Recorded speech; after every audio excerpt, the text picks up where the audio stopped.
الحمد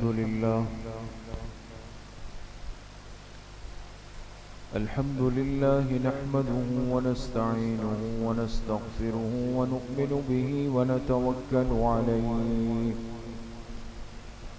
ونعوذ بالله من شرور أنفسنا ومن سيئات أعمالنا من يهده الله فلا مضل له ومن يضلل فلا هادي له ونشهد أن لا إله إلا الله وحده لا شريك له ونشهد أن سيدنا وسندنا ونبينا ومولانا محمدا عبده ورسوله صلى الله تعالى عليه وعلى آله وأصحابه أجمعين أما بعد فأعوذ بالله من الشيطان الرجيم بسم الله الرحمن الرحيم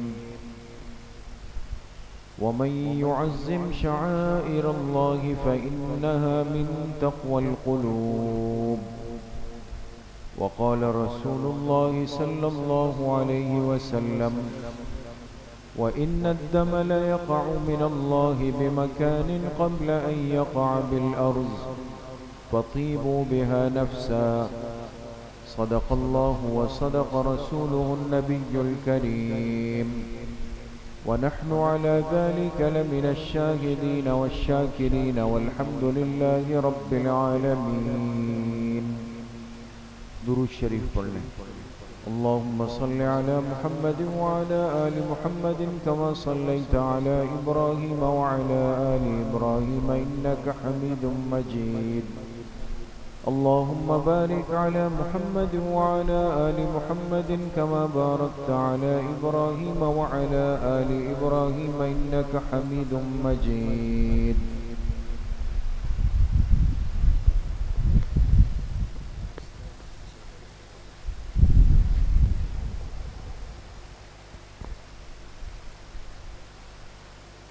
میرے محترم دوستوں، بھائیوں اور بزرگوں،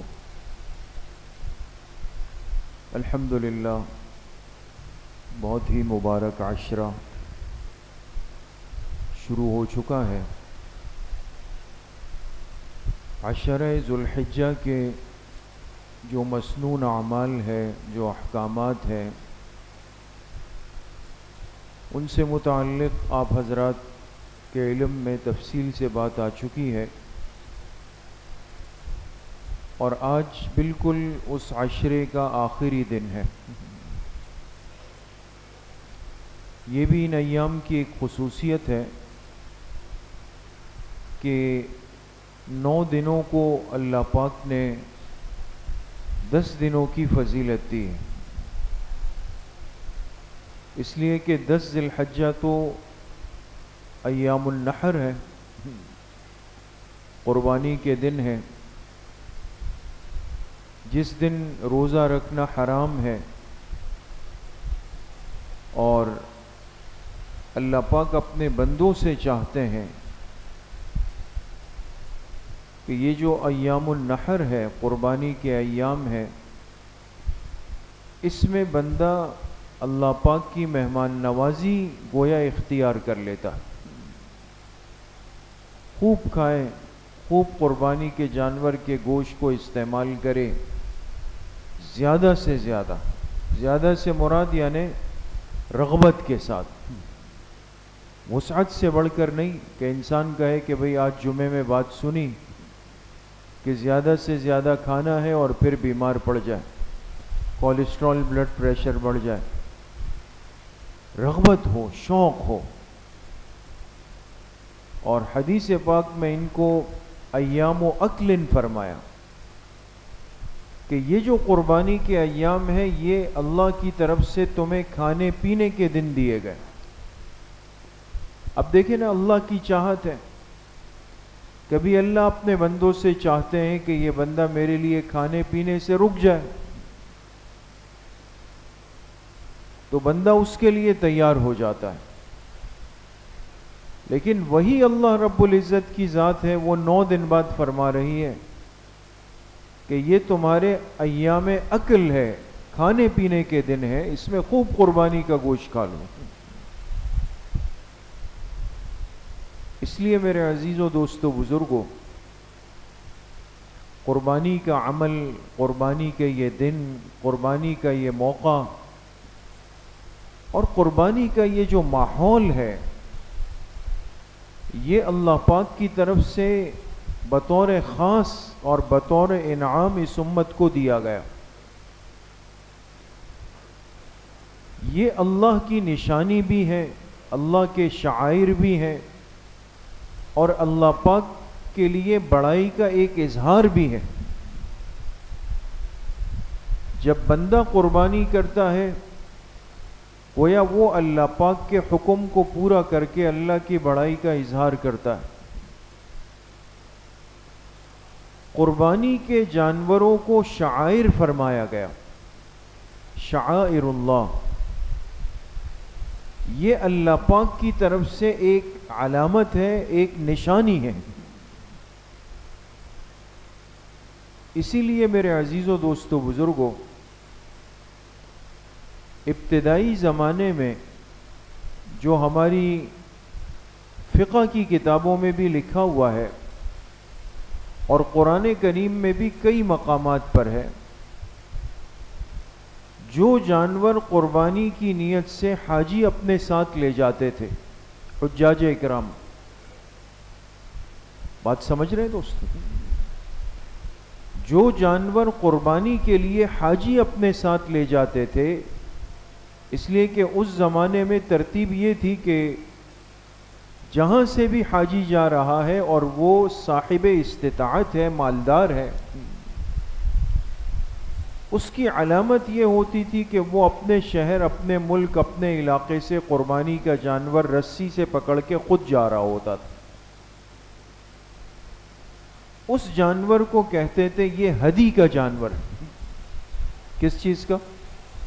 ہدی، ہدی، ہاں، دال اور یا۔ ابھی تو حجاج اکرام جاتے ہیں تو منی کے اندر بہت بڑا جو منحر بنا ہوا ہے، مذبح خانہ ہے،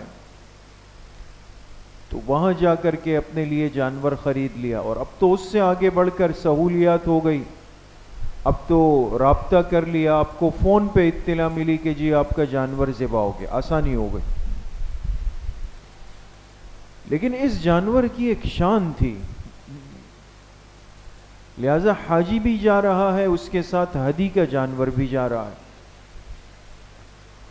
اس ماحول میں جہاں پورے معاشرے میں ایک لوٹ مار تھی، لوگوں سے چینا جھپٹی تھی اور بے اکرامی تھی، ہر غلط کام رچا بسا ہوا تھا، اس لیے کہ زمانے جاہلیت کے ساتھ گزرے ہوئے لوگ تھے۔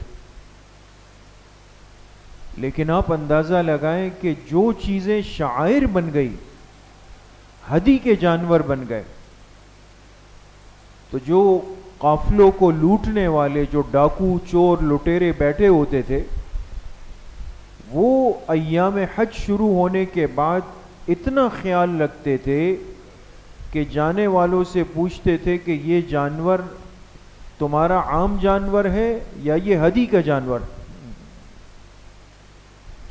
اگر اس کو کہا جاتا کہ یہ تو ہدی کا جانور ہے، یہ تو حرم جائے گا، یہ تو وہاں پہ ذبح ہوگا، وہ چور ڈاکو جو پورا سال غلط کام کرتے تھے وہ اس جانور کو ہاتھ نہیں لگاتے۔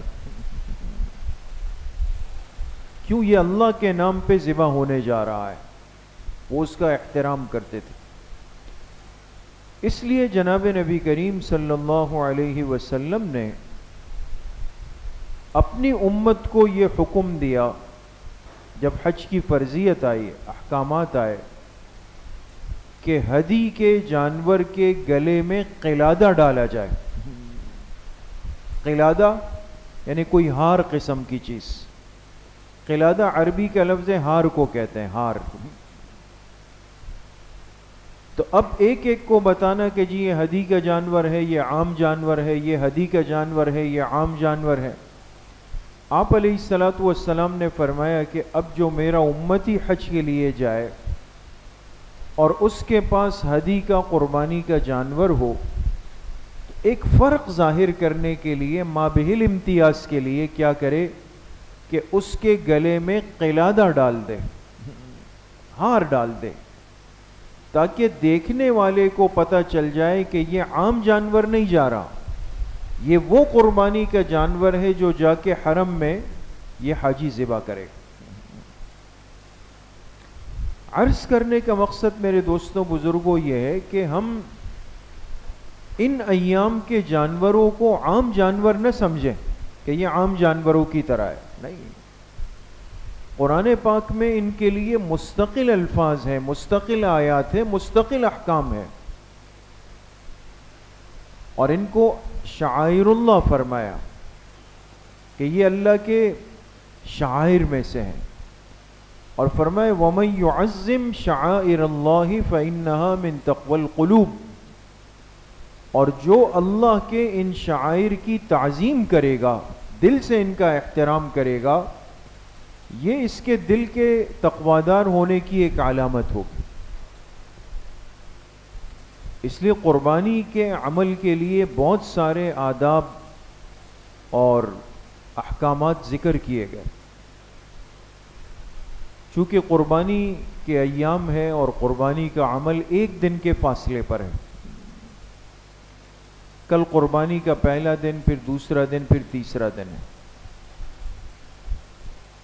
کچھ چیزیں ایسی ہیں دوستوں بزرگوں جو ہمیں سمجھنی بھی چاہیے، اور سمجھنے کے ساتھ ساتھ ان کی اصلاح کی اور ان غلطیوں کے ازالے کی فکر بھی بہت وقت پر کر لینی چاہیے۔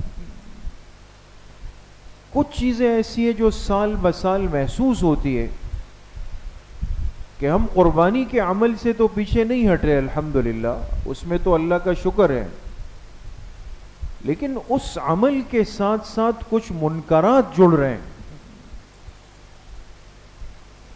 کچھ غلط باتیں اس کے ساتھ جڑ رہی ہے جس کو منکر کہا جاتا ہے۔ اور یاد رکھیں کسی بھی شریعت کے اہم رکن کے ساتھ منکرات جڑ جائے تو اس عمل کی اہمیت بھی کم ہوتی ہے اور بدعات کو راستہ ملتا ہے۔ اس لیے ہمارے بزرگوں نے منکرات محرم لکھے، منکرات رمضان لکھے، منکرات ربیع الاول لکھے، اس لیے کہ بڑے ایام تھے، بڑے دن تھے، لیکن جب اس کے ساتھ کچھ کمزوریاں جڑنے لگی اور آپ نے آنکھیں چھپائی، چلیں بھائی وقت کے ساتھ ساتھ صحیح ہو جائے گا، غلطی اگر اس پہ چشم پوشی کی جائے تو اس کی صحت اور طاقت بڑھتی چلی جاتی، ختم نہیں ہوتی۔ اسی طرح کچھ چیزیں ایسی ہیں جو آپ سمجھے کہ ہم اس کو منکرات قربانی کہیں تو غلط نہیں ہوگا۔ آج ان چیزوں کے لیے تھوڑا نہیں، بر وقت اور بہت زیادہ فکر مند ہونے کی ضرورت ہے۔ وہ چند باتیں میں آج کی مجلس میں عرض کرتا ہوں، اور بالکل آسان عام فہم باتیں ہیں، کوئی مشکل نہیں ہے۔ ان میں سب سے پہلی بات تو میرے دوستوں بزرگوں یہ ہے کہ ہر مسلمان جو قربانی کا عمل کرتا ہے تو آپ نے ایک لفظ سنا ہوگا ہم سے سب سے کہ ہم کہتے ہیں بس اللہ پاک ریاکاری سے بچا لے، اللہ پاک دکھاوے سے بچا لے، یہ بھی زبان سے ہم کہتے ہیں، لیکن مسئلہ یہ ہے کہ یہ چیز عملاً شاید ہمارے وجود میں بعض دفعہ موجود نہیں ہوتی۔ بہت دفعہ ایسا محسوس ہوتا ہے کہ انسان کسی دوسرے کی قربانی کے جانور سے یا اس کے قربانی کے عمل سے یا جانوروں کی تعداد سے یا اس کی قیمت کو سامنے رکھ کر اپنی قربانی کی ترتیب طے کر رہا ہوتا ہے۔ سمجھ میں آتی ہے؟ اب مثال کے طور پہ ساتھی ہے، پڑوسی ہے، رشتہ دار ہے، قریبی عزیز ہے، اور ممکن ہے بعض دفعہ بھائی ہے۔ اب دیکھا کہ اس نے اس سال جو ہے وہ 2 جانور کیے بڑے، اور قداور جانور کی ہے. اب یہ تو شاید مسئلہ نہیں ہے، مرد کو تو اللہ پاک نے ہمت حوصلہ دیا ہے، جگرا دیا ہے. اب گھر کی مستورات جب واپس آئی تو شوہر کو تنگ کرنا شروع کر دی کہ بھئی آپ تھوڑا سا دیکھیں نا، دیکھیں وہ کہاں اس سال 2 جانور لائے ہیں، بڑے جانور لائے ہیں، ایسے ایسے کلر کے جانور لائے ہیں، یہ ہے وہ ہے. تو بھئی کیا حکم ہے ہمارے لیے؟ بھئی آئندہ سال یہ ہونا چاہیے. یعنی یہ مستورات کہہ دیتی. اور ممکن ہے مستورات نہ کہیں، خود ہمارے دل میں آ جائے. تو بعض دفعہ قربانی کے عمل سے زیادہ آج یہ مزاج محسوس ہوتا ہے کہ ہم دوسرے کی قربانی کے جانوروں کا انتظار کرتے ہیں، اس کے فیصلے اور اس کی ذہنیت کو پڑھتے ہیں. اچھا بھئی آپ کیا لے رہے ہیں، کتنے لے رہے ہیں، کہاں سے لے رہے ہیں، پھر اس کو سامنے رکھ کر اپنی ترتیب مینٹین کرتے ہیں. بھئی یہ عمل اللہ کے لیے ہو رہا ہے یا دوسرے کے مقابلے میں ہو رہا ہے؟ اخلاص تو گیا، للہیت تو گئی، رضا الہی تو اسی وقت ہی غائب ہو گیا، فوت ہو گیا. اس لیے ان چیزوں میں بہت احتیاط کی ضرورت ہے. اور میں اس ضمن میں ایک بات عرض کروں، لیکن ساتھی اس کو تھوڑا سا سمجھیں، ایک دم اس سے متعلق فیصلہ نہ کریں. یہ جو میں نے آپ سے پہلا منکر عرض کیا کہ کسی کے مقابلے میں یا فخر کے لیے، بڑائی کے لیے انسان جانوروں کی کیفیت، تعداد، رنگ وغیرہ متعین کر رہا ہے، آج کل ایک مزاج ہے کہ بہت سارے ہمارے ہاں کیٹل فارم بنے ہوئے ہیں نا، اور وہ جانوروں کی پلائی کرتے ہیں، اس کی تربیت کرتے ہیں، بناتے ہیں، خدمت کرتے ہیں. کوئی شک نہیں، بہت بڑی بات ہے، ہونا چاہیے. انسان اپنا رزق حلال بھی کر رہا ہے اور پھر قربانی کے جانور پہ محنت کر رہا وہ اس نیت سے کہ ایک مسلمان اپنی قربانی اچھے انداز سے کر لے، تو بہت بڑی بات ہے.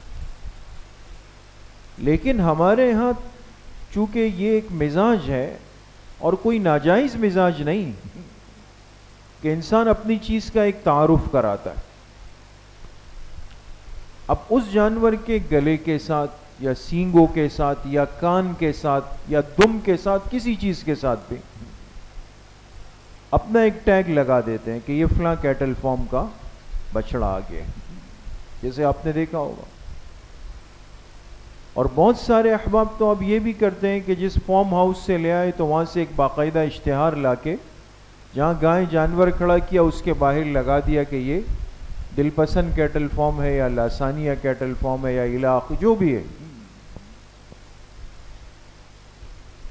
اب سوال یہ کہ وہاں تو ٹھیک ہے جہاں جانور بنا پلا تیار ہو گیا، اب میں اپنی گلی میں ایسا کیوں کر رہا ہوں؟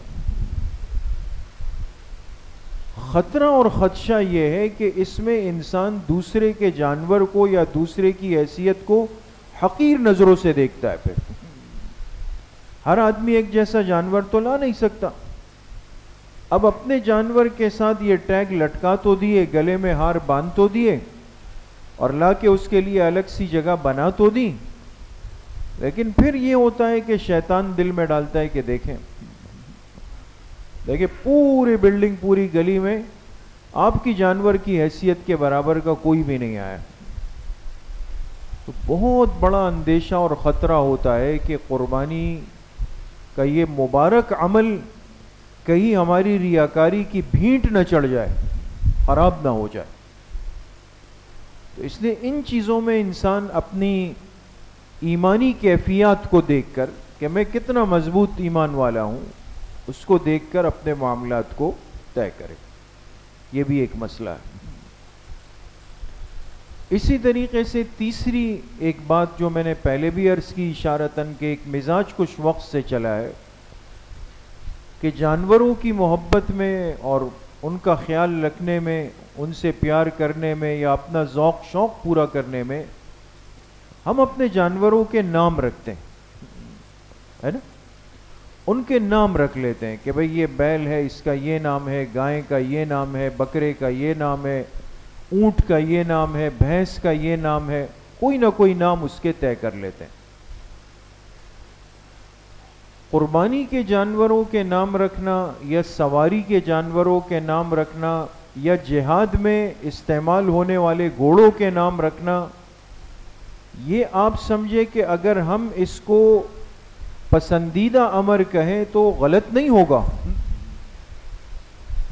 خود جناب نبی کریم صلی اللہ علیہ وسلم کے زیر استعمال جو اونٹنیاں تھی اس کے نام تھے، آپ کے استعمال میں جو بکریاں تھی اس کے نام تھے، آپ کے پاس جو سواری کا خچر تھا اس کا نام تھا، اور جہاد کے لیے جو گھوڑے آپ نے استعمال فرمائے، کسی صحابی کے گھوڑے پر سواری فرمائی، اس کا نام رکھا۔ یہ تو پسندیدہ ہے۔ اور بعض دفعہ تو ایسے نام رکھنا کہ جس سے ایک اسلامی تصور کا ذہن بنے، بہت بڑی بات ہے، بہت بڑی بات ہے۔ اسی لیے آپ دیکھیں ہماری جو اسلامی افواج ہیں اسلامی ممالک کی، ابھی آپ نے دیکھا نا کہ ہمارے اس ساری چیزوں کے نام باقاعدہ تھے کہ یہ فلاں طیارہ ہے، فلاں میزائل ہے، پورے آپریشن کو نام دیا بنیان مرصوص کا، قرآن کریم سے اخذ کیا۔ یہ تو ایمانی جذبے کا اظہار ہے۔ لیکن ایک مسلمان کیا کر رہا ہے کہ وہ اپنے گائے، بیل، بکروں، دمبوں اور اونٹ کے نام وہ رکھ رہا ہے جو فاسق اور فاجر گلوکار، اداکار، ڈانسر ہے۔ تو کوئی مؤنث کے نام رکھ رہا ہے، کوئی مذکر کے نام رکھ رہا ہے، کوئی الٹے سیدھے نام رکھ رہا ہے۔ بھئی یہ چیز میں نے ٹی وی میں دیکھی ہے، ڈراموں میں دیکھی ہے، نعوذ باللہ فلموں میں دیکھی ہے۔ اب وہ نام جانوروں کے آپ رکھ رہے ہیں، یہ کون سا دینی تصور ظاہر ہو رہا ہے؟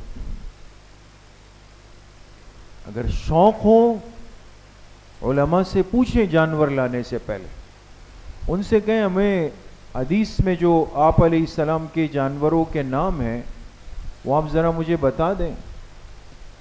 اس کو سامنے رکھ کر کوئی مضبوط نام آپ رکھیں، پھر اس نام سے اپنے جانور کو پکاریں اور سب کچھ کریں، بہت بڑی بات ہے۔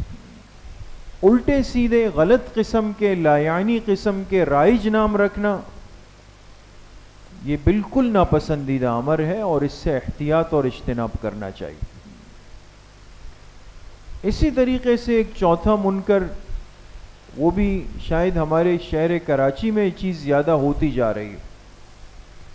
آپ نے دیکھا ہوگا بعض لوگ کیا کرتے ہیں، قربانی کے جانور چھتوں پہ پالتے، ایک سال، دو سال وہ چھت پہ۔ ظاہر سی بات ہے جب اس کو چھت پہ لے جا رہے تھے تو وہ تو چھوٹا سا بچہ تھا، گود میں لے گئے، سیڑھیوں میں لے گئے، بچہ لے گیا۔ 2 سال میں وہ قد و قامت میں اور تندرستی میں، فربا ہونے میں ایک اچھا خاصا جانور بن گیا۔ 2 سال آپ نے اس کو چھت پہ پال لیا، بہت سارے علاقوں میں ہو رہا۔ اب قربانی کے ایام آئے تو آپ نے دیکھا ہوگا ایک باقاعدہ کرین آتی ہے، کرین آئی، اب 2 بندے اوپر گئے، اس جانور کو بیلٹ ڈالے، وہ پورا علاقہ جمع ہے، مجمع بنا ہوا ہے، کیا ہو رہا ہے جی؟ فلاں بھائی کے جانور اتر رہے ہیں، ویڈیوز بنانے والے آئے ہیں، چینلز والے آئے ہیں، جانور اتر رہے ہیں جی۔ ایک نہیں 20 حادثات ہو چکے ہیں، اسی ہمارے شہر میں ہوئے کہ ظاہر سی بات ہے وہ جانور ہیں، وہ بیلٹ ٹوٹا اور وہ جانور آ کے نیچے گرا، وہ بھی لنگڑا ہو گیا، نیچے جو گاڑیاں تھی وہ تباہ ہو گئی، سب چیزیں، اور چلے کچھ بھی نہیں ہو۔ اس جانور کو ایک تکلیف میں ڈالنا، پریشانی میں ڈالنا، پھر علاقے کو جمع کرنا اور پھر اس کے لیے ایک باقاعدہ ایک ویڈیوز والوں کو بلانا، یہ مقصد یہ کہ یہ قربانی ہونے جا رہی ہے یا کوئی سرکس ہم لگانے جا رہے ہیں؟ یہ ہو کیا رہا ہے کہ جی میں نے 60,000 روپے کرین والے کو دیے، 1 لاکھ روپے کرین والے کو دیے، اب کسی کے پیٹ میں درد نہیں ہے کہ غریبوں کی مدد ہو سکتی تھی۔ یہ بالکل ایک جس کو کہا جائے کہ رف اور لایعنی کام ہے، بیکار سا۔ 2 سال وہ جانور چھت پہ کھا رہا تھا، پی رہا تھا، 2 سال بعد قصائی کو اوپر لے جائیں، وہیں ذبح کر دیں، وہیں گھر میں گوشت اتاریں. نیچے لانے کی یہ ڈرامہ کیوں کر رہے ہیں آپ؟ یہ بھی ایک چیز ہے. اسی طریقے سے ایک اور منکر یہ ہے کہ جو ہم خود اپنے وجود سے کرتے ہیں کہ جانور کو بلا وجہ کی ایک تکلیف میں بعض دفعہ ڈالتے ہیں. اب اللہ پاک نے ایک نظام رکھا ہے، اور وہ نظام یہ کہ انسان دن میں جاگتا ہے، کھاتا ہے، پیتا ہے، کام کرتا ہے، رات کو سوتا ہے. اب ہمیں رات کو نیند نہیں آتی، نیند کم ہو گئی، ختم ہو گئی. دوستوں نے آنا ہے، ساتھیوں نے جمع ہونا ہے رات کو. اب جیسے ہی 11-12 بجے ساتھی جمع ہونے لگے، آ گئے. اب جو آ رہا ہے، ہاں بھائی ذرا اس کو ذرا لات مار کے اٹھاؤ اس جانور کو. وہ بیچارہ بیٹھا تھا، اس کو دوبارہ سٹینڈ اپ کیا، کھڑا ہو گیا. فل لائٹنگ اس کے چہرے پر ڈالی ہوئی ہے کہ سوئی نہیں، اس لیے کہ دیکھنا ہے، ہم تو رات یہاں چارپائی کرسیاں لگا کے بیٹھے ہوئے ہیں فجر تک. اب وہ اس اذیت کے عمل سے ہمیں تو نیند نہیں کرنی، خلاف فطرت زندگی پہ چل پڑے. اس جانور بیچارے کے ساتھ بھی وہ کر، بار بار اٹھاتے ہیں پھر وہ بیٹھتا ہے، پھر اٹھاتے ہیں پھر بیٹھتا ہے. پھر چلیں یہ بیٹھے نہیں تو بعض لوگ کیا کرتے ہیں، وہ رسی بالکل اس کی شارٹ کر دیتے ہیں، مختصر. یہ تو قربانی کے اس شاعر اور شاعر اللہ کا کون سا اکرام ہے دوستو؟ یہ تو اس کو اذیت اور تکلیف سے گزارا جا رہا ہے. یہ سخت ناپسندیدہ عمل ہے. ٹھیک ہے انسان اس کو دیکھے، اس کے ساتھ گھاس چارے کوتے کی تکمیل کی طرف جا رہے ہیں، اپنے معاشرتی ماحول کا، اسلامی ماحول کا احساس کرتے ہوئے. مستورات آئیں، حجاب میں آئیں، برقعے میں آئیں، بچیاں آئیں، نقاب میں آئیں، ترتیب کے ساتھ جانور دیکھیں. کوشش کریں ایسا وقت ہو کہ جس میں مرد حضرات نہ ہو، کم سے کم ہو، یا چلے اگر ہیں تو آپ اپنے پردے کے اہتمام سے آئیں، ان کے ساتھ بیٹھیں، کھلائیں پلائیں، سب کچھ کریں یہ چیزیں. لیکن ایسا اختلاط ہو گیا کہ نوجوان بھی کھڑے ہیں، مرد بھی کھڑے ہیں، عورتیں بھی کھڑی ہے، کچھ فرق ہی نہیں ہو رہا کیا ہو رہا ہے. پھر اس پہ مستضاد آج کل جو مصیبت چل پڑی اور جس نے بہت نقصان اس ملک کو دے دیا، ہر چیز کی ویڈیوز ہم بناتے. اب بچیاں ہیں، انہوں نے بھی پکڑ لیے کہ جی یہ میرے بیل کے ساتھ بن گئی، اس کے ساتھ بن گئی. اب وہاں مرد بھی گھوم رہے ہیں، ہماری بچیاں بھی ویڈیوز بنا رہی ہے. اس میں کتنے حادثات ہو گئے. ابھی 2-3 دن پہلے ہمارے ملک میں ایک بچی کا حادثہ نہیں ہوا تو اس کو مار ڈالا گیا گھر میں جا کے. ان چیزوں کی روک تھام ابھی سے اور سمجھداری اور سنجیدگی کے ساتھ. اسی طریقے سے ایک مزاج چل پڑا، چلے وہ ایک عرف ہے، اس کی میں وضاحت کر دوں. کچھ دنوں سے وہ ایک حدیث پاک کو سامنے رکھ کر بہت زیادہ عام کیا گیا کہ بھئی راستہ بن کر کے قربانی کے جانور کھڑا کرنا، یہ تو ایک راستہ روکنے کا گناہ لازم آئے گا، لہٰذا یہ ختم ہو جائے. اور ایک غزوے میں آپ علیہ الصلوۃ والسلام کو بتایا گیا کہ بعض لوگوں نے راستے میں خیمے باندھ دیے ہیں. آپ نے فرمایا جس نے جہاد میں آنے والوں کا راستہ بند کیا اس کا کوئی جہاد نہیں ہے. ناراضگی کا اظہار کیا تو لوگوں نے کہا بھئی یہ راستے بند ہو رہے ہیں. صحیح بات ہے، ایسا نہیں ہونا چاہیے تھا، لیکن بہت ساری ضروریات شہری آبادی کی بڑھ گئی. پہلے تو ظاہر سی بات ہے محسوس بھی نہیں ہوتا تھا، کہیں بھی جانور لا کے کھمبے سے باندھ دیا، گلی میں باندھ دیا تو کوئی محسوس بھی نہیں ہوتا. اب آبادی بڑھ گئی، لوگ بڑھ گئے، قربانی بڑھ گئی. اس کے ساتھ ساتھ پھر چونکہ جو غلط چیزیں ہیں کہ چوریاں ہیں، خطرہ ہے، اندیشہ ہے، وہ دن بدن بڑھتا چلا جا رہا ہے. بلڈنگ کے بیسمنٹیں بننا شروع ہو گئی، جانور جائے گا حبس سے مر جائے گا، گرمی کی شدت ہے بہت زیادہ، وہ گاڑیوں کو بچوں کو نیچے نقصان نہ پہنچا دے، ساری باتیں آ گئی. تو ایک ذہنی ہم آپس میں اس پر ایک ذہنی مناسبت ہوتی. اب سب راضی ہو گئے کہ ایک حد تک ٹینٹ لگا لیں، اس میں جانور اندر ہو، جو ہو وہیں پر ہو، لیکن گزرگاہ کلی طور پہ بند نہیں ہو. بعض جگہوں پہ تو آپ جائیں تو گلی اس طرف سے بند، اس طرف سے بند، ختم ہو گئی. یہ صراحتاً ناجائز اور حرام ہے.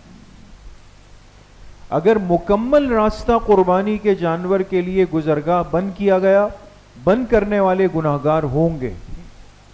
یہ تو صاف بات ہے، لیکن ایک حد میں رہتے ہوئے آپ نے قناعت اتنی لگائی کہ اس کے ساتھ گزرنے والے، ایک گاڑی گزر سکتی ہے، بائک گزر سکتی ہے، نمازی گزر سکتے ہیں، ایمبولینس گزر سکتی ہے، اس نظم کے ساتھ آپ بنائیں اور سب اس پر راضی ہو، گنجائش ہو جائے گی، اس میں تجاوز نہیں۔ اب آتی ہے بات دوستو قربانی کے دن پہ، کل ہے قربانی کا دن، جانور ذبح ہونے۔ اس میں 3 باتیں بہت اچھی طرح تمام ساتھی سمجھ کے جائیں، جو اہل محلہ ہے خاص طور پہ، اور وہ اپنے اپنے حلقے تک اس بات کو سمجھیں۔ ایک بات تو یہ ہے کہ جانور ذبح ہونا ہے، ہمارے حضرت مفتی صاحب، مفتی قاسم صاحب نور اللہ مرقدہ، اللہ ان کی قبر کو جنت کا باغ بنائے، وہ ایک جملہ فرمایا کرتے تھے کہ ہم صحیح جا رہے ہوتے ہیں، جیسے ہی قربانی کا جانور گرانے لگتے ہیں سب پاگل ہو جاتے ہیں۔ کیا مطلب؟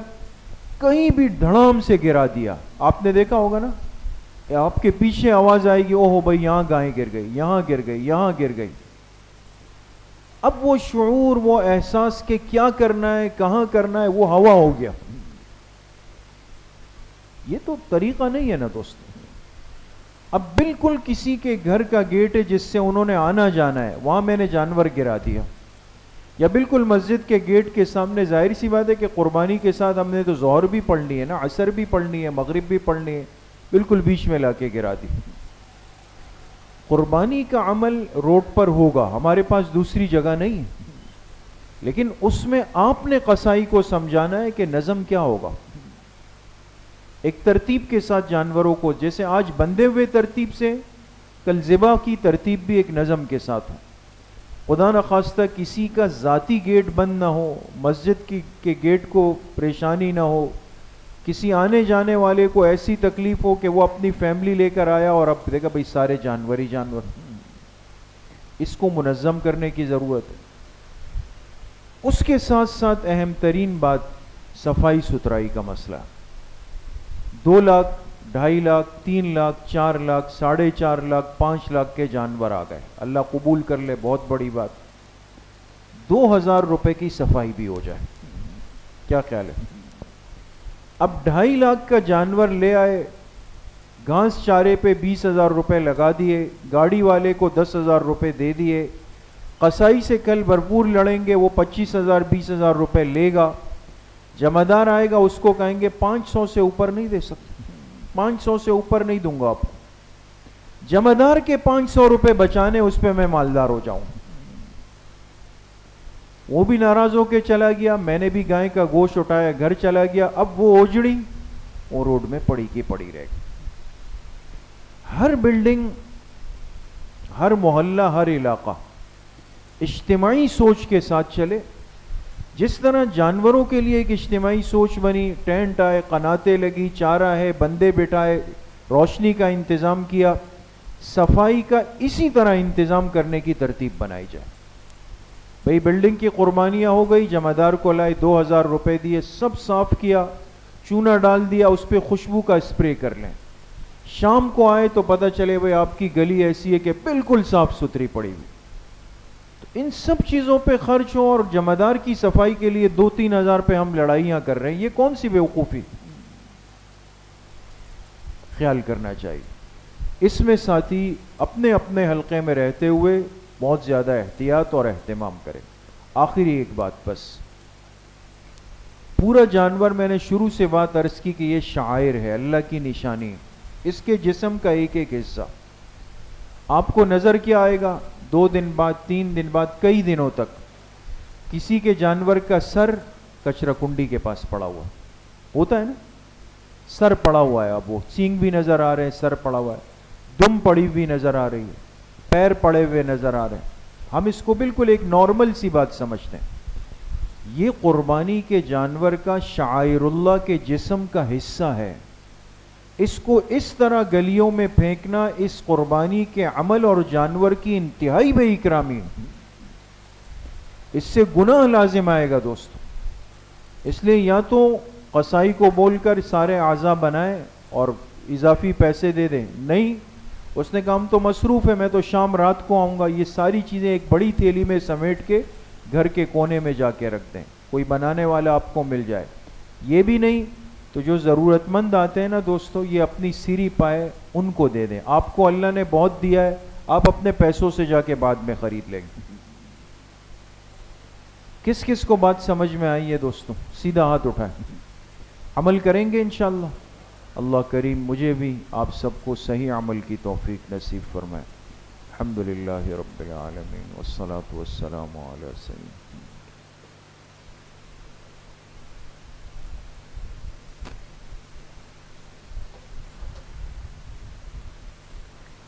وصلی اللہ وسلم علی نبینا محمد وآلہ وصحبہ اجمعین برحمتک۔